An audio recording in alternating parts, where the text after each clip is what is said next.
Hey guys, it's me, Noah Galuten. Now, we all know that I've talked quite a bit on this show about my love for Bolognese. I've made it a lot in my life. I've referred to it several times on the show. Today, we're actually gonna make it. You're cooking at home, do it however the hell you feel like, but here's some cool tips that I like. If you wanted to, you could very easily just chop these ingredients up by hand, throw them right in the pan, but I like to make a paste out of a lot of our ingredients first to saute at the beginning. It's what Lydia Bastianich calls a pestata. I don't know if that's really what it's called, but she said it, so it's probably right. I'm gonna do a mixture of yellow onion, parsley, celery, carrots, and bacon. Pancetta is a pretty typical thing to use in Italian cooking, but the reality is, good pancetta is made in Italy and it's expensive. Okay bacon tastes better than bad pancetta, and you can get it locally, it's super cheap.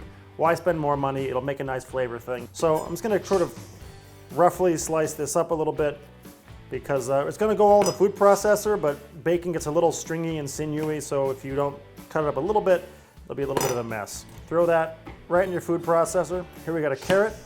Take off your ends.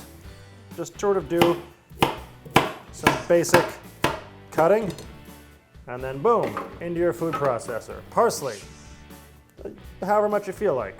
Throw it in. Celery. People sometimes cut off celery leaves. I don't know why. Celery leaves are full of flavor and delicious. They're great in stocks. You can chop them up and use them in like a ravioli filling. Celery leaves have a ton of flavor. They're delicious. People are just weird about it for some reason. I don't really know why. I'm gonna take a whole onion. Again, we're gonna make a paste out of this stuff. So you're just gonna basically give it a real quick, rough chop. You wanna take your peel off of your onion, quick, rough chop. It's gonna be kind of a wet paste, but you're gonna cook it all off and it'll get nice and dry. So now, fire it up like this. Let it kind of go for a minute. All right. Looking pretty good. In here you've got your bacon, parsley, celery, onion, and carrot. And as you can see, it's kind of a paste, it's got a little moisture to it, it's kind of wet. So garlic cooks a little faster than a lot of these other things. I like to let these saute first and add the garlic in later. So I'm just gonna take 2 cloves. You can do more if you want to. Again, do whatever the hell you want. So now, 2 cloves of garlic. Give these guys a nice quick chop. It's gonna go right into your sauce later. Again, don't be afraid of being rustic as f***. Rusticity is a good sign of doing what I always want to do, which is to live my life like an old Italian woman. Okay, so there you got your garlic ready to go. Got your pestata. I personally like to have some acidity to it to kind of brighten it up, so I like using some canned tomatoes. This is about a half a can of a regular sized can of tomatoes. You want to use whole peeled tomatoes. You can do them flavored with basil, whatever it is, but they're whole tomatoes in juice, peeled. I just like to use these, again, for the acidity. It brightens up the sauce. I like some acidity in my food. So here you go, nice, rough chopped by hand tomatoes. All right, so now we're gonna start this actual cooking process of our Bolognese, or Bowl-oh-gnays if you're Italian. So first thing you wanna do for our Bolognese is take about 2 tablespoons of butter. Feel free to eyeball it, throw that in there. Equal amounts of olive oil. This sort of combination of olive oil and butter, 2 awesome fats. Whenever you want to know like why Italian food sometimes secretly tastes incredibly good and you can't figure out why, it's butter. So now our butter is melted in with our olive oil. It's looking nice and liquidy. So what you're going to want to do now is take your pestata, this guy right here, which is so kind of liquidy, and you're going to want to take this guy, put it right in there with your olive oil and your butter. Now again, this is kind of a wet paste because there's a lot of liquid in these vegetables. So now what you're doing is cooking all that liquid off and cooking all your vegetables at the same time. Let this guy fry up. It's gonna dry out. It's gonna start to toast. It's gonna lose all of its liquid. And when that's done, we can move on to the next step. In the meantime, we're gonna have a dance party. I'll wait while you guys all dance. All right, so you also want to season as you go. With cooking, unless otherwise specified, you want to season at each step along the way. So throw a little salt in there. You can use chili flakes in here instead of black pepper because actually black pepper was kind of a late addition to Italian cooking, but I'm gonna use black pepper. So salt and pepper, pretty standard seasoning. It's just starting to toast up a little bit. You can see it's kind of drying out. It's not quite as wet. You still want a little bit more color, just a little bit of darkening. So now let's toss in our garlic and let this guy kind of party for a little bit. Mix her up. So today I'm using a combination of beef, pork, and veal. So in general, you want to use, for this recipe, I'd say about 3/4 pound of meat. But again, it's loose, it's rustic. It's just basically some old lady did it and then some guy measured it at some point and that's what he came up with. This guy is starting to look pretty good in here.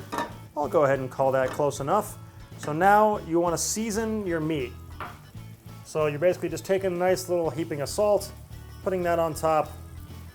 Throw a little black pepper in there too. Again, we're just seasoning. And you can add more later, but you want to get some seasoning in for every step. Now, you take your meats, you drop them right in, throw a little more seasoning on the other side, which didn't get seasoning because it was upside down. And then what you're doing now is really, you're just going to break this stuff all apart, get it all kind of nice and separated. We're going to let these guys hang out for a little bit and start to cook and brown. Again, keeping into a medium heat. With slow cooked foods, you are usually in pretty good shape if you use a lower heat, so it brings out the flavor more gently, and so you sort of layer flavors. We'll let it crisp up a little bit later, so for now, let's just leave this to hang out. All right, so now the meat has changed color. It's not that raw color anymore. When you move it around, you see there's dry spots in the pan. So now is the time when you want to add your tomato paste. Now what I like to do in these situations is take your paste, you want to add about a tablespoon, and make yourself a little area on the side of the pan so the paste can toast for a minute without getting mixed in right away. Just squeeze that guy right in, about a tablespoon. So now this tomato paste is starting to get all kind of mixed in here. Let this kind of cook together. Let that tomato paste kind of work its way in. So now what you can do is take about a 1/4 cup or so of white wine and just dump some of this wine in here. And now this wine, scrape up any little bits in the bottom. The wine's in there, and that's gonna sort of help soften the meat up a little bit too. And now, you can add your tomatoes. Now this is where you sort of are getting that variation for what I like to do personally. This, if you just cooked this for a little while, maybe add a little water if it gets too dry, let that go for a couple hours, you'd have a very, very nice meat sauce. But I personally do just enjoy the acidity of some tomatoes. There's a lot of juice in here, but you're cooking it for a while, so a lot of that juice is gonna evaporate out and leave behind some of your acidity for you. Now look, if you make a meat sauce with a lot of big, sort of tougher chunks of meat, like tougher cuts, that you wanna cook for a much longer time. This is ground meat, so it's not gonna be quite as difficult as if you use like big chunks of like really tough cuts. This will still cook relatively quickly, but it's more like you wanna give it a good 2 hours or so. But taste it as you go, it should be really tender. So get this guy back up to a simmer. So it's kind of got the heat going through it. Starting to bubble now. And then you can just put the lid on it, turn it down to low, and just basically let it hang out for a couple hours. So since I don't really have 2 hours to kill right now, I'm gonna swap it out for this one, which I have actually cooked for the proper amount of time. It's gonna look a little something like this. See how it's kind of got those dark fat circles in there? It looks kind of heartier. It's been cooking for a while. This is a nice little meat sauce here. Personally, I like to add a little touch of heavy cream just to kind of round it out, give it a little bit of a pinkish hue, just a touch, just a tiny bit. It's amazing how that little bit just really does open up the sauce. Really hot, but very delicious. I'm gonna use a just dried pasta. We'll use this Di Cecco fettuccine. Di Cecco's great. They don't hate gay people like those assholes over at Barilla. But remember guys, very important part of when you're making pasta, you want to salt your water. You want to salt it like the sea. Don't be afraid. It's the only time you're going to get salt inside of your pasta, is when it's in the water that goes inside the pasta. Add a pound of pasta, and we're going to cook it till it's nice and al dente, and then finish it in the sauce. So, here we go, kids. Pasta. Look at that. Remember that trick I told you guys about last time? You want to save a little bit of your pasta water just in case. Sometimes if the sauce is a little too thick, a little bit of this salty, starchy pasta water goes a long way. The other thing to remember, people like to talk about adding olive oil or oil to your water when you boil pasta. Total myth, does nothing, floats to the top, total bullshit, don't do it, waste of oil. All right, I think we're probably there now.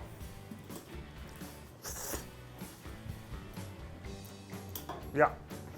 Don't rinse your pasta. That's another thing some people like to do. You're killing all of that awesome starch, which is what blends the sauce to your pasta. Now, you want to make sure to add just the right amount, not too much, not too little, to finish cooking this guy in your sauce. All right, so you want this to be, the pasta is the star still in a pasta dish. That really hurts, by the way. It's super hot, and that definitely was painful. Take a little bowl. Some people say to warm your pasta bowls, but you know, I ain't got time for that. Do a little twirly thing, because why not? All right, so now a little dusting of Parmigiano Reggiano.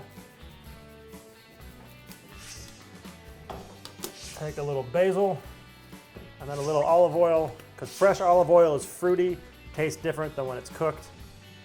Drizzle some of that guy on top. Ladies and gentlemen, I think we just made meat sauce. Take your guy right here.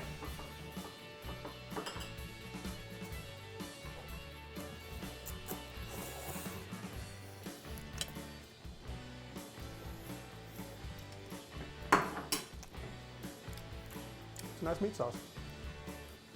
I mean, I know I made it, but it's good. Well, that's it for me today, guys. I'm Noah Galuten. I just made meat sauce, and you guys should be very happy for me. And I'll tell you what, it's like 600,000 degrees in this kitchen right now, and this still tastes awesome, despite being a super heavy, hot meat sauce. I'm Noah Galuten. Subscribe to Tasty. I make videos on the internet. Subscribe, thumbs up.